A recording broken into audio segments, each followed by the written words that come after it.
আমরা এখানে আলোচনা করেছিলাম আপনাদের সাথে। সেদিন আমাদের প্রাক এনইসি একটা সভা হয়, যেটাকে আমরা বলি বর্ধিত সভা। বর্ধিত সভানে আমাদের মন্ত্রণালয়ের এবং আমাদের প্ল্যানিং কমিশনের সকলে প্লাস অন্যান্য সংশ্লিষ্ট মন্ত্রণালয়ের সচিববৃন্দ সেখানে আসেন এবং বিভিন্ন বিশেষ অর্থ মন্ত্রণালয়ে আমাদের ইআরডির সচিব মহোদয়, অর্থ সচিব মহোদয়, আরও কয়েকজন আছে যারা আসেন। সেখানে আমরা এই সমস্ত প্রস্তাব আমরা বিস্তারিত আলোচনা করি যে এনইসিতে আমরা কি প্রস্তাব উত্থাপন করবো তার সার্বিক আলোচনা করা হয় এবং সেখানে আমরা কিছু পরিবর্তন সাধন করি। আমাদের যে অরিজিনাল যেটা প্রোগ্রাম যেটা করেছি তার মধ্যে পরিবর্তন সেখানে করা হয়, করে আমরা একটা সুপারিশমালা তৈরি করি প্রস্তাব আকারে, যেগুলো এনইসির মিটিংয়ে, জাতীয় অর্থনৈতিক পরিষদ, ন্যাশনাল ইকোনমিক কাউন্সিলের মিটিংয়ে উত্থাপন করা হয় অনুমোদনের জন্য। এগুলি আমাদের সুপারিশ, কিন্তু অর্থনৈতিক কমিশনের অনুমোদন প্রাপ্তির পর সেগুলো কার্যকরী হয়। তো সেইটাই বলতে চাচ্ছি যে 7 তারিখে আমরা যে ব্রিফ করেছি আপনাদেরকে, সেই প্রস্তাবগুলি, সেই 10টি প্রস্তাবই মাননীয় প্রধানমন্ত্রী তথা আমাদের চেয়ারপারসন এনইসি এবং সকল সদস্যদের সর্বসম্মতিক্রমেই সেগুলো অনুমোদন দিয়েছেন। অন্যান্য বিষয়াদি, সংশ্লিষ্ট বিষয়াদি নিয়ে আলোচনা কিছু হয়েছে, বাট আমরা যা উপস্থাপন করেছি, সুপারিশ করে সেগুলো তারা গ্রহণ করেছে। এর মধ্যে বিস্তারিত সিনিয়র সচিব মহোদয় বলবেন। তিনি এগুলো নোট করেছেন এবং তিনি তার প্রস্তাবনা সুন্দরভাবে উপস্থাপন করেছেন। তিনি যে সেখানে একটা উপস্থাপন করতে হয় এনএসির কাছে এই সার্বিক বিষয়াদের উপরে, সেটা তিনি করেছেন, তিনি সেটা বলবেন। আমি একটা বিষয় শুধু বলতে চাই যে এ যাবৎ আমরা বেশিরভাগ ক্ষেত্রে আমরা দেখতাম যে উপজেলা ভিত্তিক প্রকল্প আসে, উপজেলাতে প্রকল্প।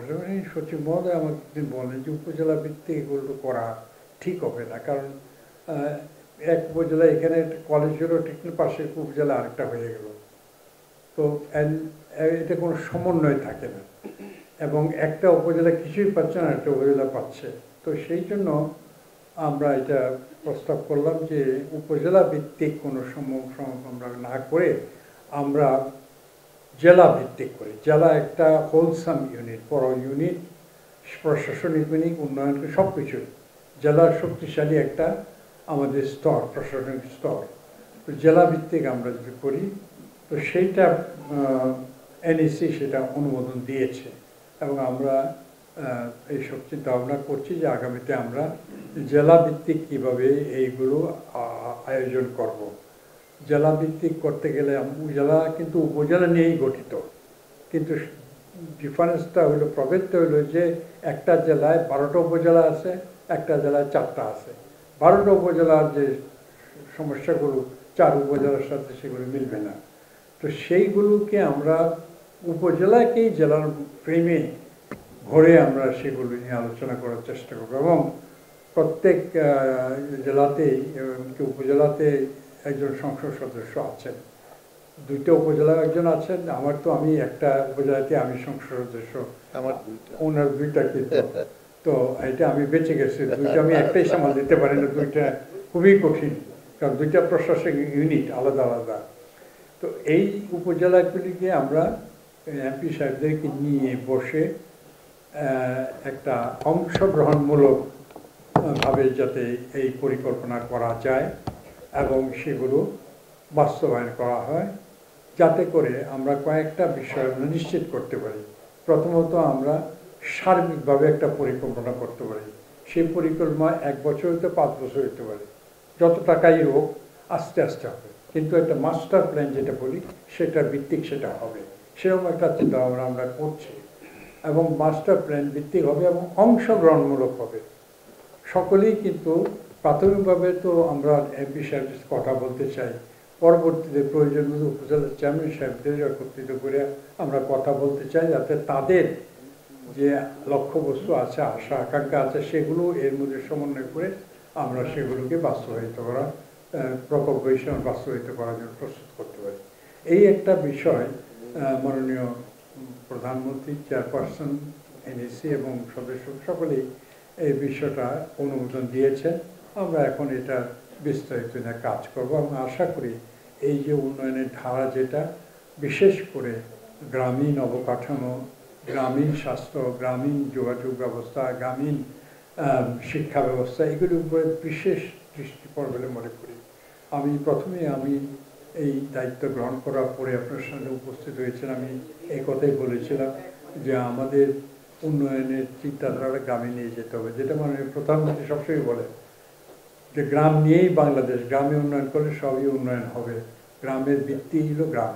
তো সেখানে আমরা এটা করার চেষ্টা করে আমি অবকাঠামো উন্নয়ন হবে। এটা আজকে আমি এই যে ওনারা বলেন, আমার প্রভাবিত আমি একটা স্ট্যাটিস্টিক্স, একটা তথ্য দিয়েছি যেটা আমাদের ব্যুরো থেকে নেওয়া। সেটা হলো যে 2009 সালে যেখানে দারিদ্র্যের সংখ্যা ছিল 70% এবং তার মধ্যে 50% ছিল অতি দারিদ্র। 70-এর মধ্যে 50% অতি দারিদ্র আর 20% হলো দরিদ্র। আর এখন অ্যাজ অফ 22-23-24 এখন আপনার সেই অতি দারিদ্র্যের সংখ্যা 50 থেকে নেমে এসে 5.6 এবং দারিদ্র্যের সংখ্যা নেমে আসছে 18.7। তো এটা তো বিরাট অ্যাচিভমেন্ট, আমাদের জন্য বিরাট সফলতা। আমরা যদি এই সফলতাকে ধরে রাখতে পারি, এটাকে একটু এগিয়ে নিয়ে যেতে পারি, আমার বিশ্বাস বঙ্গবন্ধু সোনার বাংলা আমরা করতে পারবো, এই বিশ্বাস আমাদের রয়েছে। তো আমি আপনাদের সবাইকে ধন্যবাদ জানাই, আপনাদের সহযোগিতা কামনা করি, আপনাদের শুভেচ্ছা কামনা করি এবং আগামী দিনে আমরা একত্র এইভাবেই চিন্তা করে পথ চলতে পারি সে আশাবাদ ব্যক্ত করে আপনাদের সবাইকে ধন্যবাদ জানিয়ে বিশ্বাস করছি। আল্লাহ হাফিজ। জয় বাংলা, জয় বঙ্গবন্ধু। আমাদের এমনকি পঞ্চবার্ষিক পরিকল্পনার সাথে কোথায় কোথায় আমাদের গড়মিল আছে সেগুলি আপনারা রিপোর্ট করেছেন, আপনারা সব জানেন। তাও একটু জানাই যে এবছরের আমাদের টোটাল বাজেট হচ্ছে, সরকারি খাতের টোটাল বাজেট হচ্ছে, এডিপি সাইজ হচ্ছে 2,65,000 কোটি টাকা। এর মধ্যে জিওপি খাতে বরাদ্দ হচ্ছে 1,65,000 কোটি টাকা। আর আমাদের বৈদেশিক ঋণ, যেটা গত বছর 83,500 কোটি টাকা ছিল, 94,000 কোটি টাকা ছিল এডিপিতে, এবং আরডিপিতে ছিল 83,500 কোটি টাকা, সেটা এবার 1 লক্ষ কোটি টাকা আমাদের বৈদেশিক ঋণ এবং বৈদেশিক সহায়তা কাজে আসবে।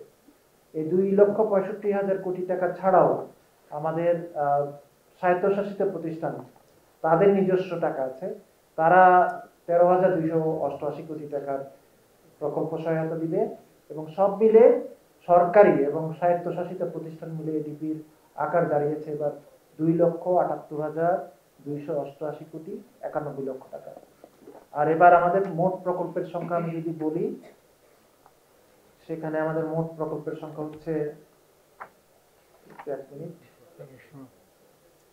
1321 তার সব মুখস্থ থাকে, 1321টি প্রকল্প হচ্ছে আমাদের অন্তর্ভুক্ত আছে। এগুলি সাদা পাতায়, আমাদের সবুজ পাতায় মানে নতুন প্রকল্প যেগুলি অন্তর্ভুক্ত হয়েছে সেটা 1225টি এবং আজকে সবাই আরো 4টি প্রকল্প অন্তর্ভুক্ত হয়েছে। সুতরাং নতুন প্রকল্প যেগুলি পরবর্তীতে ডিপিপি করে প্ল্যানিং কমিশন হয়ে অনুমোদন হবে, সেরকম 1225টি প্রকল্প।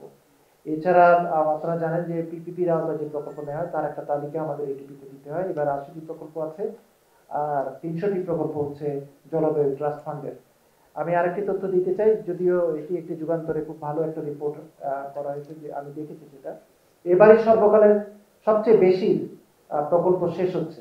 আমরা লিস্ট করেছিলাম, মাননীয় প্রধানমন্ত্রী আমাদেরকে অনুশাসন দিয়েছিলেন যে অল্প কিছু টাকা দিলে শেষ হয়ে যায়, বছরের পর বছর এইসব প্রকল্প টানতে হয় না, সেসব প্রকল্প শেষ করার নির্দেশনা দিয়েছিলেন। আমরা লেগেছিলাম এই বিষয়ে মন্ত্রিপরিষদ সচিব মহোদয়ের নেতৃত্বে একটা কমিটি করে দেওয়া হয়েছিল, উনিও বসেছিলেন সব সচিবদের সাথে।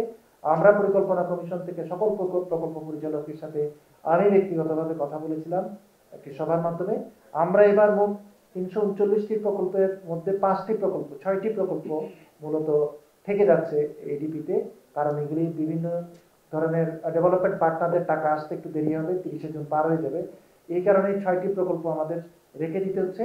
আর এরপরে আরো 22টি প্রকল্প আমরা চিহ্নিত করেছি, যেগুলি একদম প্রায় শেষ পর্যায়ে ছিল, কিন্তু প্রকল্প পরিচালকদের অনিয়া আর একটু সময় থাকলে হয়তো ওই প্রকল্পে কাজ করার সুযোগ থাকে, এইসব বিবেচনায় তারা হয়তো তালিকাভুক্ত করেনি। আমরা এরকম আরো 22টি প্রকল্প চিহ্নিত করে এবার 356টি প্রকল্প শেষ করার উদ্যোগ নেওয়া আছে, এবং এই 30শে জুনের মধ্যে এই প্রকল্প 356টি প্রকল্প শেষ হবে। এটি এ যাবৎকালের মধ্যে সর্বোচ্চ। মাননীয় প্রধানমন্ত্রী আজকে দুই একটি অনুশাসন দিয়েছেন।